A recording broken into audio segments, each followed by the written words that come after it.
तो कहानी की शुरुआत में हम एक वॉर के दौरान डैन और उसके साथियों को पानी में गिरते हुए देखते हैं। यहाँ से 28 साल पहले की कहानी बताई जाती है, जहाँ डैन एक हाई स्कूल में बायोलॉजी का टीचर होता है। डैन अपनी वाइफ एमी और बेटी मूरी के साथ रहता है। डैन को आर्मी रिसर्च लैब में काम करने का इंटरेस्ट होता है, इसलिए उसने आर्मी रिसर्च लैब में जॉब अप्लाई किया होता है, जिसका आज ही के दिन इंटरव्यू है। डैन अपने घर जाता है। आज उसके घर में क्रिसमस पार्टी होती है। तभी डैन एमी को इंटरव्यू के बारे में बताता है, जिस पर एमी उससे गुस्सा होती है, क्योंकि वो चाहती है कि डैन आज का दिन उसकी फैमिली के साथ स्पेंड करे। साथ ही एमी बताती है कि तुम्हारे पिता ने मूरी को क्रिसमस कार्ड भेजा है, जिससे डैन को गुस्सा आता है, क्योंकि वो अपने पिता से नफरत करता है। असल में उसके पिता ने उसे छोड़ दिया था। तब से ही डैन उनसे बात नहीं करता है। इसके बाद डैन अपने इंटरव्यू के लिए जा रहा होता है, जिस दौरान उसे कॉल से पता चलता है कि उन्होंने उसको रिजेक्ट करके वो जॉब किसी और को दे दी है। डैन को बहुत गुस्सा आता है और वो अपनी फाइल को डस्टबिन में डालकर घर के अंदर आ जाता है, जहाँ वो मूरी और एमी के साथ बैठकर फुटबॉल मैच देखने लगता है। जिस दौरान बीच मैच में अचानक एक पोर्टल खुलता है और देखते ही देखते उसके अंदर से बहुत सारे सोल्जर्स बाहर आते हैं। इन सोल्जर्स की लीडर लेफ्टिनेंट हार्ट भी वहाँ आती है, जो सभी लोगों को बताती है कि वो लोग फ्यूचर से आए हैं, जहाँ 2051 में व्हाइट स्पाइक्स नाम के एलियन और इंसानों के बीच जंग छिड़ गई है और वो इस जंग में हार रहे हैं। अगर ऐसा ही चलता रहा तो अगले 11 महीने में पूरी धरती से इंसानों का खात्मा हो जाएगा। हार्ट सभी को हेल्प करने का कहती है, ताकि वो इस जंग में जीत सकें। इस इंसिडेंट के बाद सभी देश उनकी हेल्प के लिए आम लोगों को सेना में भर्ती करके उन्हें फ्यूचर में भेजते हैं, पर फिर भी फ्यूचर वाली दुनिया में इंसानों की आबादी 5 लाख से कम बचती है। साथ ही फ्यूचर में भेजे 50% लोगों के जान गंवाने से अब लोग फ्यूचर में जाने के लिए सवाल उठाने लगते हैं, जिसके चलते सभी फ्यूचर में जाने के लिए विरोध करने लगते हैं। असल में सभी को सिर्फ 7 दिन के लिए भेजा जाता है। अगर वो 7 दिनों तक वहाँ जिंदा रहे तो वापस पास्ट में आ जाते हैं। इधर मूरी भी इस बात से परेशान होकर रोने लगती है और अपनी माँ को कहती है कि वो कभी भी फ्यूचर में ना जाए। तभी डैन वहाँ आता है और मूरी से बात करके उसे शांत करता है। अगले दिन जब डैन क्लास में होता है तब उसके फोन में एक अलर्ट मैसेज आता है।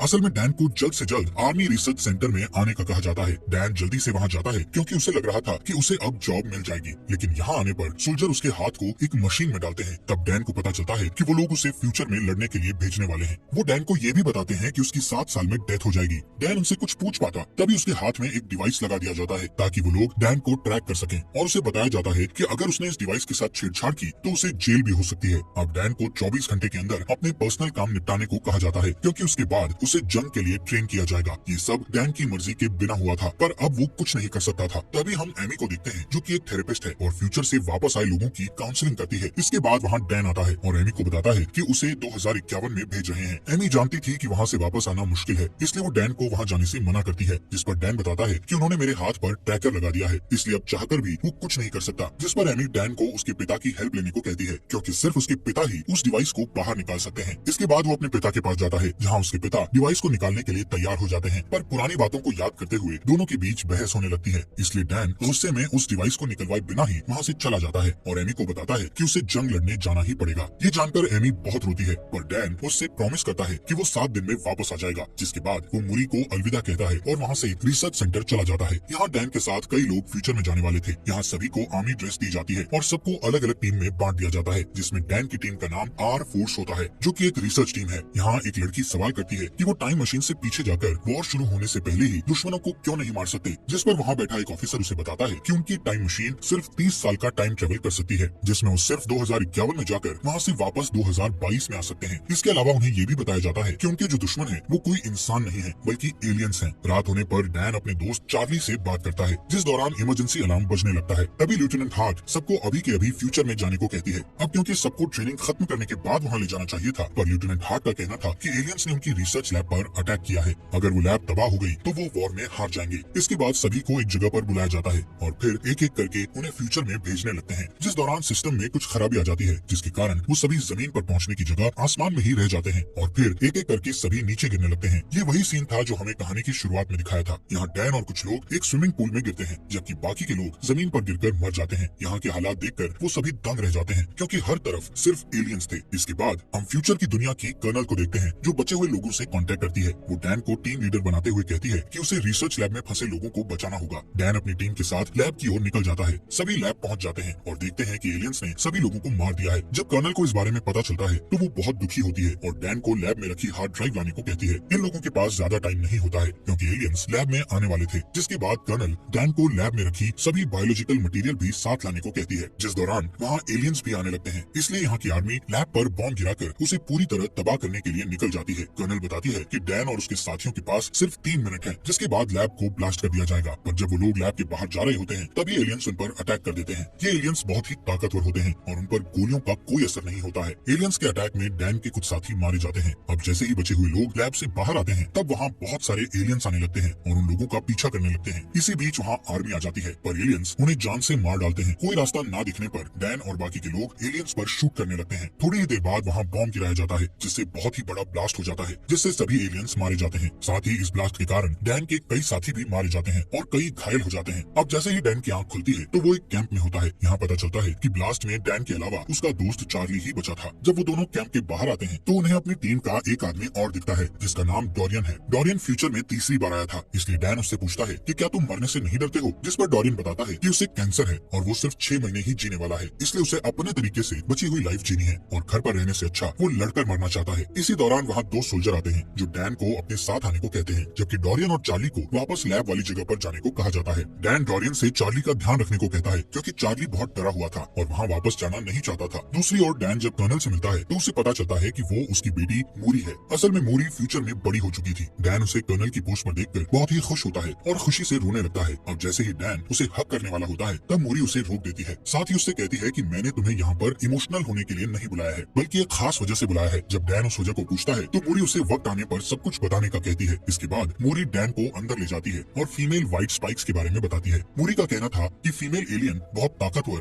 और गुस्सैल होती है जो कि जमीन के नीचे अपना घोंसला बनाती है और एलियंस को पैदा करती है। इस फीमेल एलियंस की हिफाजत सभी मेल एलियंस करते हैं और उसकी हिफाजत में अपनी जान तक दे देते हैं। मूरी डैन को अपने साथ एक मिशन पर ले जाने का कहती है। इस मिशन में वो फीमेल एलियन को पकड़कर उसके डीएनए से एक टॉक्सिन बनाना चाहती है जिससे सभी एलियंस को मारा जा सके। असल में सभी अब तक मेल एलियंस को मार रहे थे लेकिन फीमेल एलियंस को मार पाना मुश्किल था। अगर फीमेल एलियंस मारी जाएं तो फिर और एलियंस पैदा नहीं होंगे और बचे हुए एलियंस को मारकर वो दुनिया को बचा लेंगे। इसके बाद वो सभी उस जगह पर जाते हैं जहाँ फीमेल एलियंस जमीन के अंदर रहती थी। इस जगह पर जाकर मूरी डैन को ऊपर ही रहने को कहती है और वो नीचे आकर फीमेल एलियन को पकड़ने लगती है। ये एलियन बहुत ताकतवर होती है और वो अपने मेल एलियंस को आवाज लगाकर उन्हें बुलाने लगती है। कुछ ही देर बाद वहाँ बहुत सारे एलियंस आने लगते हैं। ये देखकर डैन अपनी बेटी को बचाने के लिए नीचे उतर जाता है। आखिर में उस एलियन को पकड़ लिया जाता है और फिर उसे हेलीकॉप्टर से सेंटर में भेज दिया जाता है। पर तभी वहाँ कई एलियंस आ जाते हैं जिनके अटैक से काफी सोल्जर्स मारे जाते हैं। इधर डैन और मूरी आर्मी की एक कार में बैठ जाते हैं जहाँ डैन कार को ड्राइव करता है और मूरी एलियंस पर शूट करती है। इसके बाद वो दोनों एक बीच पर पहुँच जाते हैं जहाँ एक भी एलियन नहीं था। इधर मूरी डैन से गुस्सा होकर पूछती है कि वो हेलीकॉप्टर से नीचे क्यों आया, जिस पर डैन कहता है कि तुम मेरी बेटी हो और तुम्हें खतरे में देखकर मैं चुप कैसे बैठ सकता था। यहाँ मूरी डैन को बताती है कि मैं जब 12 साल की थी तब तुम मुझे और मेरी माँ को छोड़कर चले गए थे और फिर कुछ सालों बाद तुम्हारी डेथ हो गई।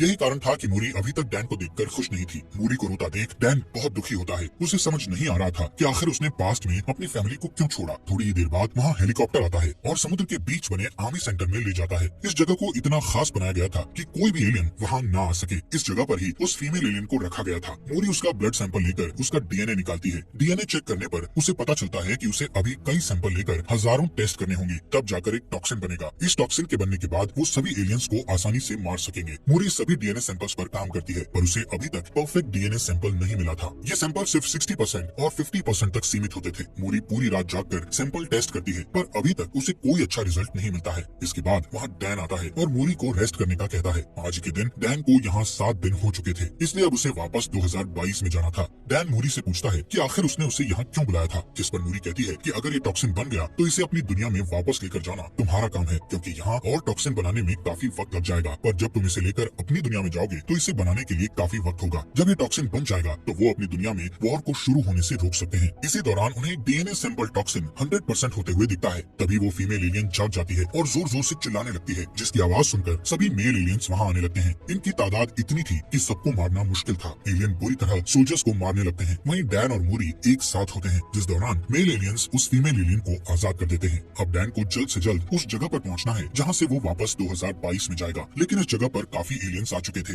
दोनों उन्हें मारते हुए आगे बढ़ते हैं कि तभी फीमेल एलियन मूरी पर अटैक करके उसे घायल कर देती है। इसके बाद डैन मूरी को लेकर आगे बढ़ता है। तब टाइम ट्रेवल मशीन ऑन हो जाती है। यहाँ मूरी डैन से माफी मांगती है और कहती है कि मैं भी तुमसे बहुत प्यार करती हूँ। डैन अपनी बेटी को भी पास्ट में ले जाना चाहता था इसलिए वो उसके पास ही बैठ जाता है, पर तभी वहाँ फीमेल एलियन आ जाती है और मूरी को पकड़ लेती है। डैन उसे बचा पाता इससे पहले ही टाइम मशीन द्वारा उसे 2022 में भेज दिया जाता है। यहाँ डैन के साथ साथ चार्ली, डोरियन और बाकी के कुछ लोग भी आए हुए थे। डैन लेफ्टिनेंट हार्ट को वो टॉक्सिन देता है और बड़ी मात्रा में बनाकर फ्यूचर में भेजने का कहता है, जिस पर लेफ्टिनेंट हार्ट बताती है कि अब जंप लिंक बंद हो गया है, यानी कि अब वो टाइम मशीन का यूज नहीं कर सकते हैं, इसलिए वो ये वॉर हार गए हैं। जिसके बाद डैन अपनी वाइफ से मिलता है। डैन फ्यूचर में मूरी की डेथ को लेकर बहुत दुखी था। जब वो घर आकर मूरी को देखता है तो उसे गले लगा लेता है और रात भर उसके रूम में ही बैठा रहता है। जिसके बाद एमी उसके पास आती है। तब डैन उसे फ्यूचर की मूरी के बारे में बताता है। अब डैन फ्यूचर में होने वाले वॉर को रोकने के लिए कुछ करने का सोचता है, इसलिए वो सबसे पहले डोरियन के पास जाता है और उससे एलियन का नेल मांगता है, जो कि डोरियन ने फ्यूचर में जाकर अपने पास रख लिया था। इसके बाद वो दोनों उस नेल को लेकर चार्ली के पास जाते हैं। चार्ली उस नेल पर रिसर्च करता है तो उन्हें पता चलता है कि उनके नेल्स पर ज्वालामुखी की राख लगी हुई है। चार्ली बताता है कि ये राख चाइना में फटे ज्वालामुखी की राख है। तब डैन कहता है कि लेफ्टिनेंट हार्ट ने बताया था एलियन का पहला हमला रशिया में हुआ था, फिर उनके नेल्स में चाइना की ज्वालामुखी की राख क्यों है। तभी डैन को उनका एक स्टूडेंट याद आता है जो कि ज्वालामुखी टॉपिक के बारे में बहुत कुछ जानता था, इसलिए वो तीनों उसके पास जाते हैं, जहाँ स्टूडेंट बताता है कि आज से 1000 साल पहले चाइना में ज्वालामुखी फटा था, जिसकी लहरें रशिया तक भी पहुंच गई थी और फिर वो राख में बदलकर वहीं पर जम गई थी। फिर कुछ समय बीतने के बाद वो जगह बर्फ से ढक गई। ये सब जानने के बाद वो समझ जाते हैं कि जरूर कोई एलियन शिप वहाँ आई होगी और फिर बर्फ ढकने के कारण वो वहीं दब गए होंगे, जो कि 2051 में बर्फ पिघलने के बाद धरती के ऊपर आ गए। इसके बाद डैन और चार्ली डिफेंस ऑफ सिक्योरिटी के पास जाकर उन्हें सारी थ्योरी बताते हैं और रशिया जाकर सभी एलियंस को वॉर के पहले ही मारने को कहते हैं, लेकिन वो उन दोनों की थ्योरी पर यकीन नहीं करता है, इसलिए उनका साथ देने से मना कर देता है। इसलिए वो तीनों खुद ही वहाँ जाकर उन एलियंस को मारने का सोचते हैं। अब डैन अपने पिता से हेल्प मांगने के लिए जाता है क्योंकि उनके पास प्लेन था। डैन अपने पिता को सारी बात बताता है और कहता है कि उसे एलियंस को मारने के लिए रशिया के ग्लेशियर आइलैंड पर जाना होगा, जिसके लिए उसे उनके प्लेन और एक पायलट की जरूरत है। डैन के पिता उसकी बात मान जाते हैं और साथ चलने के लिए रेडी हो जाते हैं। इसके अलावा डैन लेफ्टिनेंट हार्ट की मदद से बहुत सारा टॉक्सिन बनवा चुका था, जिसे लेकर वो रशिया चले जाते हैं। यहाँ डैन अपने साथ एक टीम लेकर गया हुआ था। वो सभी ग्लेशियर आइलैंड के ऊपर पहुंच जाते हैं और एक ब्लास्ट करके जमीन के नीचे जाते हैं, जहाँ उन्हें एक एलियन शिप दिखाई देती है जो कि काफी टाइम पहले क्रैश हो गई थी। वो अंदर जाकर देखते हैं तो उन्हें एलियंस की डेड बॉडीज दिखती हैं। यहाँ उन्हें पता चलता है कि कुछ एलियंस अपने आप को जिंदा रखने के लिए सो रहे हैं, जिसके बाद वो अभी टॉक्सिन से उन एलियंस को मारने लगते हैं, जिस दौरान फीमेल एलियन जाग जाती है और उन सब पर हमला कर देती है। तब डोरियन सबको शिप से बाहर जाने का कहकर शिप को ब्लास्ट करके सब कुछ खत्म करने का कहता है। इसके बाद वो सभी एलियंस एक एक करके बाहर आने लगते हैं, जिन्हें डैन के पिता शूट करके मारते हैं, लेकिन ज्यादा एलियन होने के कारण डोरियन को शिप ब्लास्ट करनी पड़ती है, जिससे डोरियन की भी डेथ हो जाती है। यहाँ सिर्फ चार्ली, डैन और उसके पिता ही बचे थे। डैन के पिता बताते हैं कि एक एलियन यहाँ से भाग गया है। अब दोनों उसे ढूंढते हैं और चालाकी से उस पर शूट करते हैं। ये वही फीमेल एलियन होती है जो कि बहुत ताकतवर है और उसे आसानी से मार पाना बहुत मुश्किल है। तभी वो वहाँ से भागकर छुप जाती है और डैन पर अटैक करती है। ये देख डैन के पिता उस पर अटैक करके डैन को बचाते हैं, पर थोड़ी देर बाद वो डैन के पिता पर अटैक करती है। तब डैन जल्दी से उठकर उस एलियन को जान से मार देता है। इसके बाद डैन अपने घर आ जाता है और उसके साथ उसके पिता भी होते हैं। अब डैन डिसाइड करता है कि वो ऐसी कोई गलती नहीं करेगा जिससे उसका परिवार बिखर जाए और इसी के साथ ये मूवी यहीं पर खत्म हो जाती है।